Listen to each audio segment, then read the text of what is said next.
In this at-home training exercise, we're going to focus on the tactical aspects of fencing, using a technique known as shadow fencing. So, fencing is described often as a sport that pits you against an opponent both mentally and physically, where it's not enough just to physically outmaneuver your opponent, but you need to mentally outwit them as well. But in our standard classes, we often focus a lot more on the technique, making sure that you can hit the opponent correctly.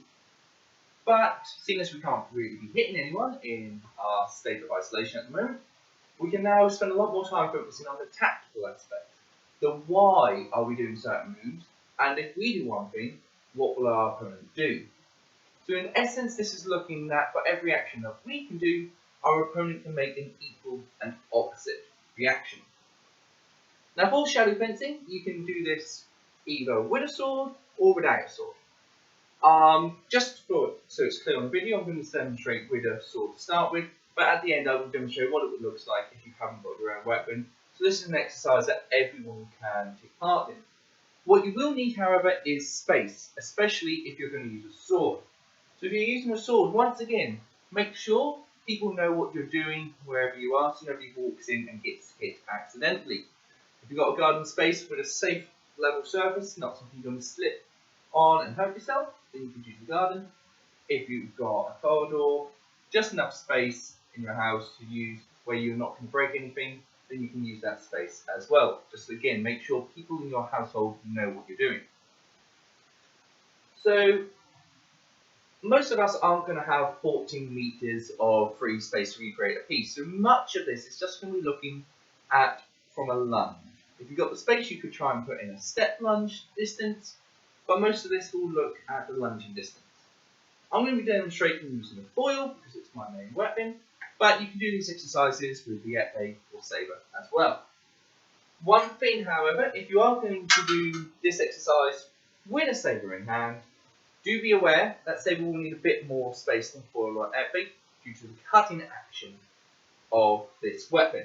And as well, saber with your on-guard position being higher above the head, make sure you've got space so you're not going to damage the ceiling, especially do not hit any lights with your saber. So make sure you've got plenty of space. If you're uncertain if you have enough space, do check with someone before starting.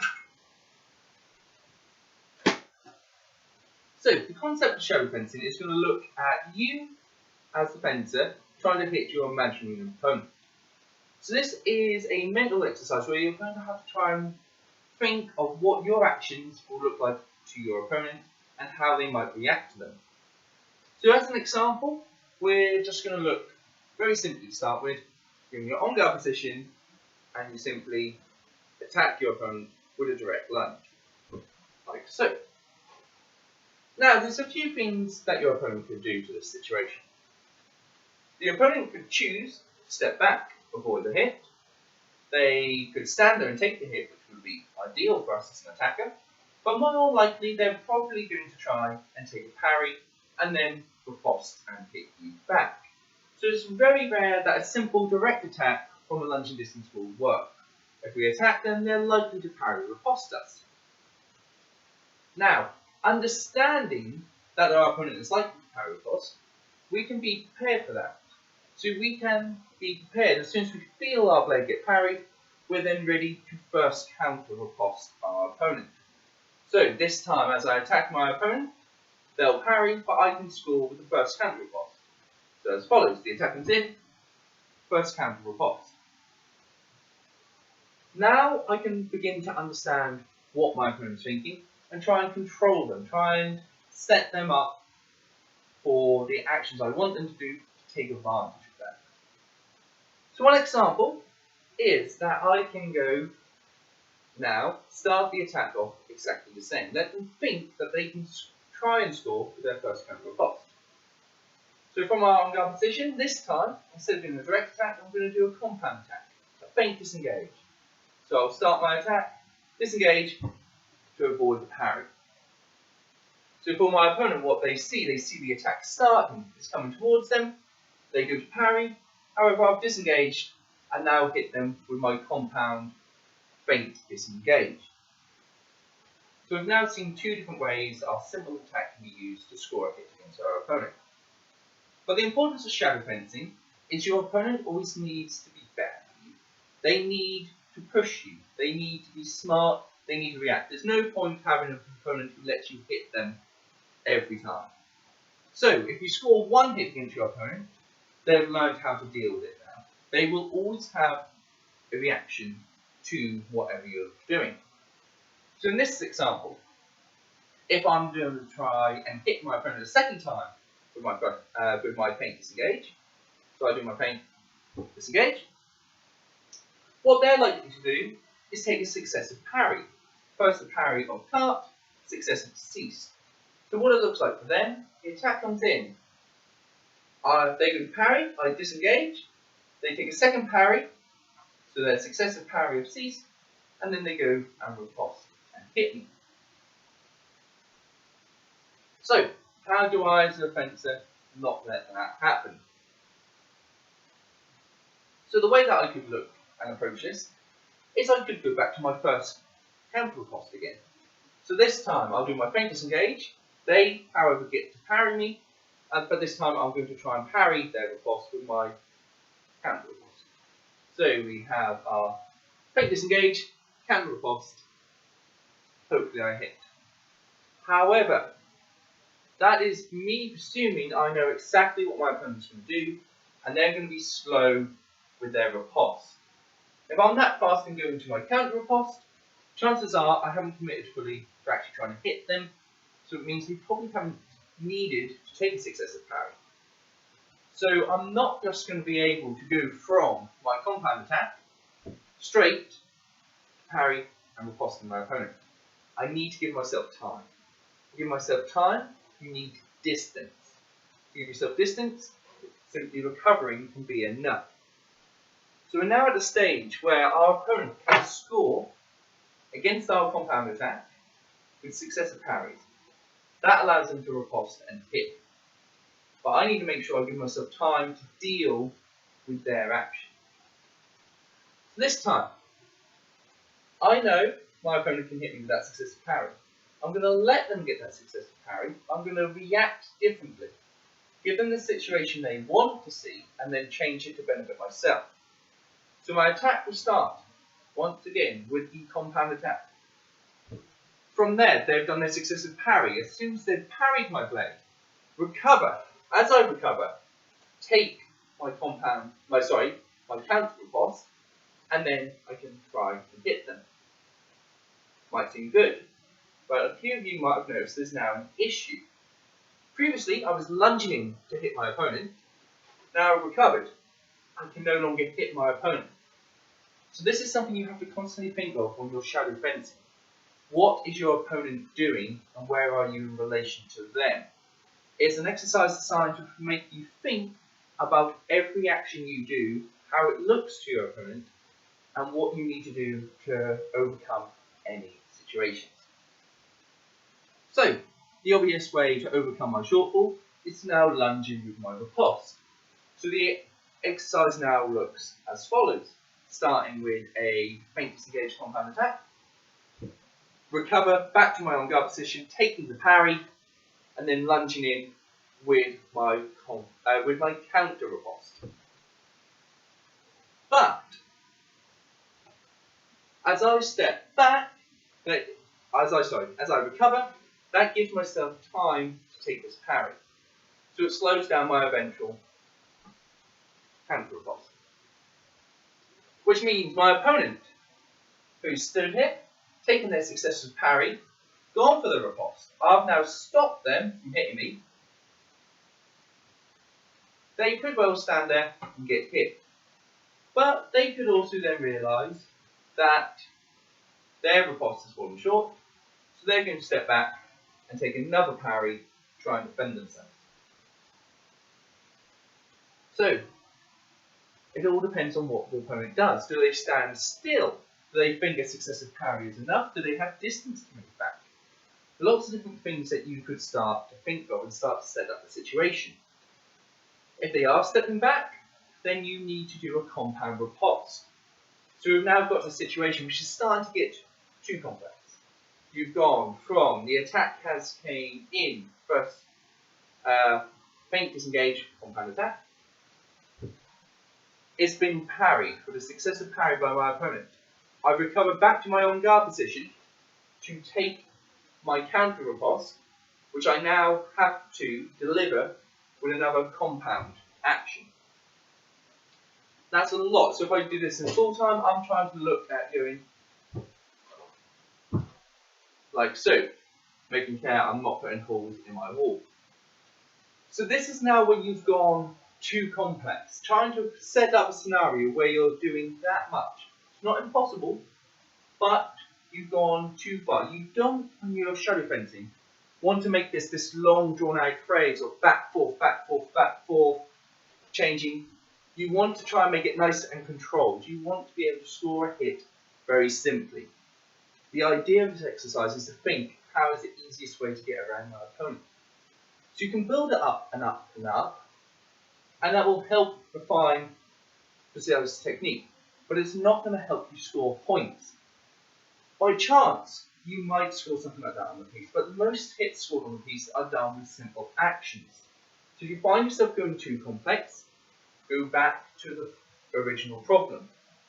We had the problem of, as I attack my opponent with my compound attack, they do a successive parry and they riposte. So their successive parry, parry of tart, parry of cease, riposte. How could I simply avoid that? Well, let's just look at my compound attack and make that slightly more complex. Instead of doing a feint disengage, I'll now do a 1-2, so 2 disengages. So, I start my attack, 1-2, I've now hit my opponent who's done their successive parry.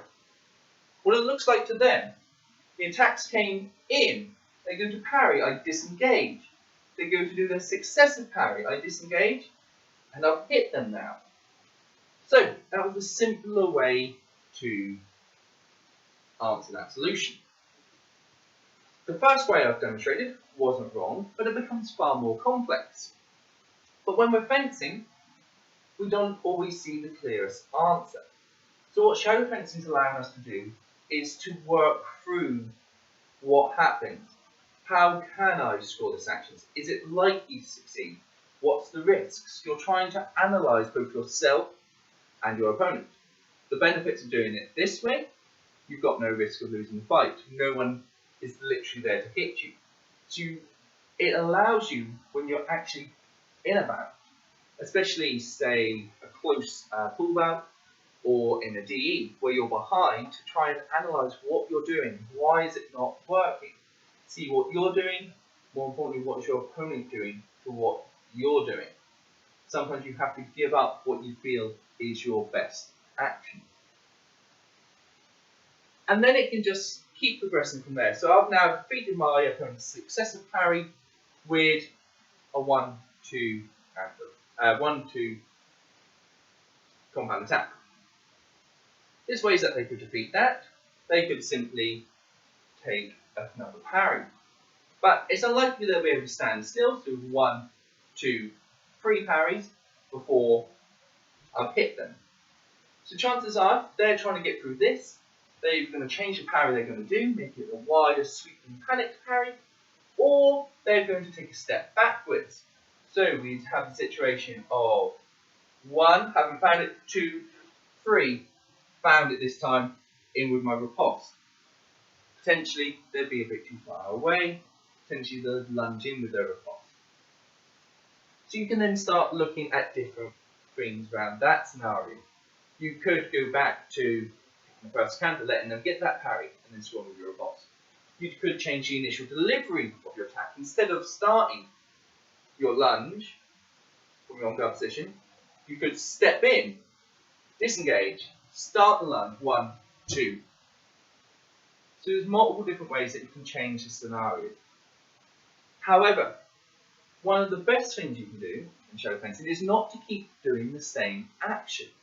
Once it starts to get too complex again, I would say, okay, my opponent has now bested my simple attack. How do I change this? How do I make this more effective? How do I, say, create an opening? So I could always beat my opponent's blade. That might provoke a response, it might not. Could try and repel. Can't really demonstrate it on this floor. You could try aiming in a different line. So far all of my attacks have been to the high line. I could try aiming low, where their simple part parry won't work. They're going to have to change the parry that they're using to defend against me. I could always try a second intention action. If I know their parries are too good, instead of aiming to hit them, I fall short on my lunge. It's a bit hard to demonstrate without some here, but if I fall short, that gives me more time to get my parry riposte in. It's all things that you can think about. Things that you can think, what could my opponent do to this situation? So, make your opponent challenging. If things start working too much or they get too complex, change what you do. So that's been demonstrating it with a sword just for clarity of you watching. But if you don't have a sword, good news is you need even less space to demonstrate. One thing to point out, if you are using a sword, once again, wear your fencing glove, not for protection, but that way you get used to manipulating the blade as you would on the piece. So, if you don't have a weapon, you can do this shadow fencing just on yourself, on guard position, and attack my opponent. I can parry and riposte them. I can change the parry I do instead of using the lateral cart, circular seat, riposte. So you can do all the same actions, you just don't have the blade. And as you've noticed, to help you think about both sides, practice being the opponent as well. See how it feels then. So I've attacked. How does that look like to my opponent? So my attacks came through and they've hit here. You can change hands like I'm doing left-handed and right-handed, but the main reason I'm doing that is for clarity to the camera. There's nothing stopping you. Okay, so fencing against the right-handed. So I attack. They're going to parry, riposte, and then I can attack, parry, riposte. Counter riposte them. So you can make it as difficult, challenging as you like. Do fence against a right-hander, do fence against a left-hander. That way you're going to experience different styles. The riposte of a right-hander versus a left-hander will come at different angles. So there's lots of different things you can do with shadow fencing. So, have a go at it and come up with some situations. You could look at it as well as your opponent starts as the attacker. So as they attack you, you're going to score with your parry riposte. How do they react to that situation? So you don't always need to be the attacking fencer when doing shadow fencing. So, give it a go. If you get stuck in a particular situation, send me a message and we can talk through. Or if you think you've done a particular exercise, you want to see, is this a good idea? Would this really work? Have I gone too complex? Or you're struggling to see the pros and cons of different actions? Again, give us a message and we can chat through what you're thinking you can do and how it works. Thanks for that and good luck.